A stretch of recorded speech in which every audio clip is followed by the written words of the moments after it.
바로 시작하겠습니다. 먼저 안데르레흐트와 웨스트햄의 경기를 분석해 보도록 하겠습니다. 벨기에 1부 10위의 안더레흐트입니다. 벨기에 리그의 전통 강자입니다. 다만 이번 시즌 초반 흐름은 썩 좋지 못한 편입니다. 리그 10경기에서 벌써 5패를 허용해 중위권에 머무르는 중이죠. 직전 UECL 2차전 FCSB와의 경기에서도 0대0 무승부에 그쳤습니다. 결정자는요, 트레벨 카나 선수가 결정할 것으로 보입니다. 잉글랜드 1부 15위의 웨스트햄입니다. 시즌 극초반 부진의 연속이었지만 최근 공식 4경기 중 3경기에서 승리를 따내며 나름대로 좋은 흐름을 되찾았습니다. 특히 앞선 UECL 2경기에서는 모두 승리를 따내며 조 1위를 달리는 중인데 이적생들이 점차 적응해 나가고 있는 것이 상승세의 주요인입니다. 공격 쪽에 스카마카뿐만 아니라 주력 중원, 파케타, 수비 쪽에 캐러, 에메르송도 출전 시간을 늘려나가고 있습니다. 심지어 핵심 수비수 도슨도 부상에서 돌아와 직전 경기에서 팀의 무실점에 공헌을 했습니다. 결정자는요, 아게르드, 보웬, 코넷 선수가 결정할 것으로 보입니다. 후술하겠지만 안더레흐트는 최근 공격 과정에서 부족한 모습을 보이며 역습에 취약한 약점을 노출하고 있습니다. 특히 주력 수비수 베르통원의 노쇠화가 눈에 띄는 상태인데 반면 웨스트햄은 최근 부진을 딛고 승리수를 늘려가고 있는데 신입생들의 적응 완료가 가장 큰 요인으로 작용하고 있습니다. 저득점 페이스의 2.5언더 접근을 권장합니다.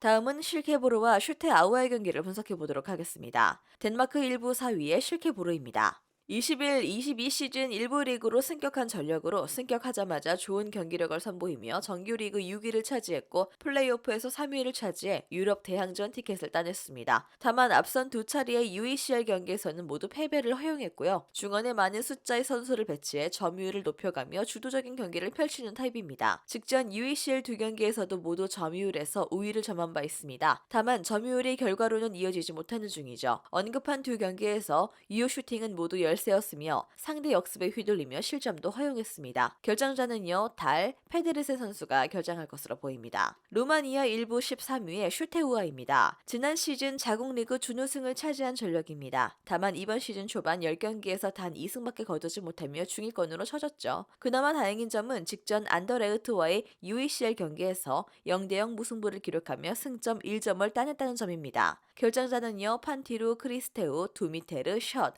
포페스쿠 선수가 결정할 것으로 보입니다. 후술하겠지만 실케보르는 자국리에서 승격한 지 2시즌밖에 되지 않은 전력이지만 중원 힘싸움에서 결코 밀리지 않는 모습을 보여주고 있습니다. 그러나 중원 힘싸움에서의 우위가 결과까지는 이어지지 않는 중이죠. 특히 슈테우아도 선수비 후 역습 전략을 펼치는 팀으로 상대의 역습에 고전할 것으로 보입니다. 다만 슈테우아도 최근 흐름이 썩 좋지 못하며 원정이라는 점까지 고려한다면 무승부가 적당한 선택지가 되겠습니다. 다음은 슬로바츠코와 니스의 경기를 분석해 보도록 하겠습니다. 체코 1부 10위의 슬로바코입니다. 지난 시즌 리그 4위에 그쳤지만 자국 컵대회 우승을 차지해 유럽 대항전 티켓을 따낸 전력입니다. 다만 이번 시즌에는 벌써 3패를 허용하며 중위권에 처져 있는 상황이죠. 앞선 UECL 두 경기에서도 승리를 따내지 못했습니다. 결정자 없고요. 프랑스 1부 13위의 니스입니다. 시즌 초반 페이스는 최악입니다. 리그 2연패와 함께 9경기에서 단 2승밖에 거두지 못하고 있으며 앞선 UECL 두 경기에서도 모두 무승부에 그쳤습니다. 파브르 감독의 색채가 아직도 입혀지지 않은 상태입니다. 결정자 없고요. 후술하겠지만 슬로바코는 이번 시즌 불안한 수비로 인해 좀처럼 승점을 획득하지 못하고 있는 중인데 특히나 적극적인 공세에 따른 약점이 훤히 보이는 상황입니다. 반면 니스는 최근 흐름은 좋지 않지만 속공에서 나름 좋은 모습을 보여줄 수 있는 전력을 보유했으며 경험 많은 선수들이 출전 시간을 늘려가며 경기력을 회복하고 있습니다. 이번 일정에서는 니스의 UECL 첫 승리가 가능하겠습니다.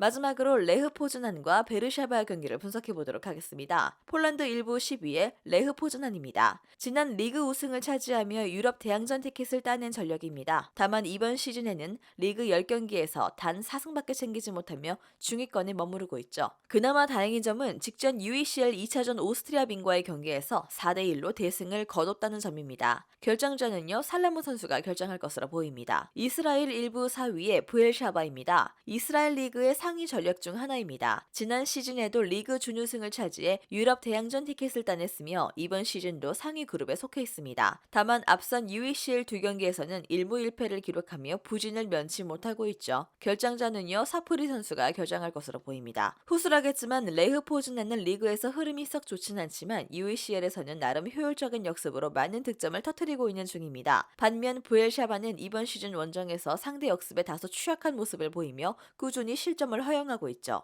이번 일정도 레흐 포즈난이 잘 막아낸 후 역습 한 방을 통해 승리를 따낼 것으로 보입니다. 마찬가지의 이유로 저득점 페이스에 2.5 언더를 겸하는 편이 좋겠습니다. 영상에서 알려드리는 내용들은 모두 1차 분석 내용들이며 2차 분석과 최종 조합픽은 영상 하단 고정 댓글 링크로 문의 주시면 안내 도와드리도록 하겠습니다. 시청해주셔서 감사합니다. 아직도 혼자 분석하고 계신가요? 이슬TV 스포츠 정보방에서는 실시간 스포츠 커넥션을 통한 소통하는 관리 시스템으로 확실한 수익을 전해드리고 있습니다. 정보방 입장 조건은 없으며 일반인들은 쉽게 접할 수 없는 배당 흐름 분석, 모든 경기 라인업과 결장자, 마지막으로 분석 모델링을 통한 최종 조합픽까지 무료로 제공해드리고 있습니다. 물론 마음에 안 들면 둘러보시고 나가셔도 됩니다. 혼자 하면 단기간으로 수익을 볼 수도 있겠지만 함께 하면 장기간으로 꾸준한 수익이 가능합니다. 정보방 무료 참여하시고 꾸준한 수익을 원하시는 분들은 영상 고정 댓글 링크로 문의 주시면 안내 도와드리겠습니다. 늦지 않았습니다. 함께 합시다.